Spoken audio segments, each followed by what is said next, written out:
Welcome to TJ9 news.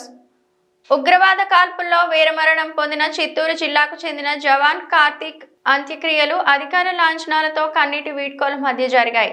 భారతమాత కోసం జమ్మూ కాశ్మీర్లో ఉగ్రవాదుల కాల్పుల్లో గాయపడి వీరమరణం పొందిన అమర్ జవాన్ కార్తిక్ యాదవ్కు తల్లిదండ్రులు ఎగువ రాగిమానిపెంట గ్రామస్తులు కన్నీటి వీడ్కోలు పలికారు. 28 ఏళ్ల బిడ్డను పోగొట్టుకున్న ఆ తల్లి సెల్వి శోకం తీరనిది. కానీ దేశం కోసం బిడ్డ ప్రాణాలు అర్పించాడని ఆ తల్లిదండ్రులు సెల్వి వరదరాజులు గర్వపడుతున్నారు. ప్రభుత్వ అధికార లాంఛనాల నడుమ బుధవారం స్వగ్రామమైన బంగారుపాళ్యం మండలం ఎగువ రాగిమానిపెంటలో అంత్యక్రియలు నిర్వహించారు. డెత్ సెరమనీ పరేడ్లో 4/8 Gorkha rifle battalion lieutenant Shivraj Singh Gill నేతృత్వంలో 35 మందితో పరేడ్ నిర్వహించి గౌరవ వందనం చేశారు. 23 మంది పరేడ్ చేసి గాల్లోకి కాల్పులు చేశారు. అనంతరం అంత్యక్రియలను పూర్తి చేశారు.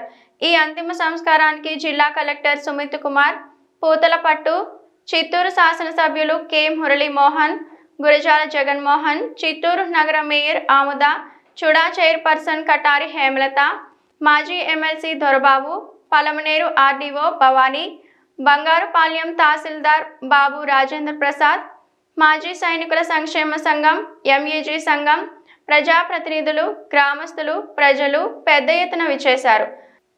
జమ్మూ కాశ్మీర్లో ఉగ్రవాదుల కాల్పుల్లో అమరుడైన పంగల కార్తిక్ యాదవ్ స్వగ్రామం బంగారుపాళ్యం మండలం ఎగువ రాగిమానుపెంట.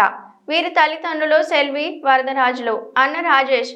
10 ఏళ్ల క్రితం ఆర్మీలో చేరిన కార్తిక్ యాదవ్ రాజస్థాన్ రెజిమెంట్లో 7 ఏళ్ల పాటు పనిచేశాక 2 ఏళ్ల క్రితం జమ్మూకు బదిలీ అయ్యారు. ఉగ్రవాదులను ఏరివేసే కూంబింగ్ రైఫిల్ విభాగంలో పనిచేస్తున్నారు. జమ్మూ కాశ్మీర్లో ఉగ్రవాదులతో జరిగిన పోరులో కార్తిక్ తీవ్రంగా గాయపడి ఆర్మీ ఆసుపత్రిలో చికిత్స పొందుతూ మరణించారు. వీర జవాన్ మరణ వార్తపై ముఖ్యమంత్రి నారా చంద్రబాబు నాయుడు, జిల్లా ఇన్ఛార్జ్ మంత్రి మండిపల్లి రాంప్రసాద్ రెడ్డి, మంత్రి నారా లోకేష్, చిత్తూరు పార్లమెంటు సభ్యులు దగ్గుమల్ల ప్రసాదరావు తమ ప్రగాఢ సానుభూతిని తెలియజేస్తూ వీర జవాన్ కుటుంబాన్ని ప్రభుత్వం తరపున ఆదుకుంటామని తెలిపారు.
जय हिंद।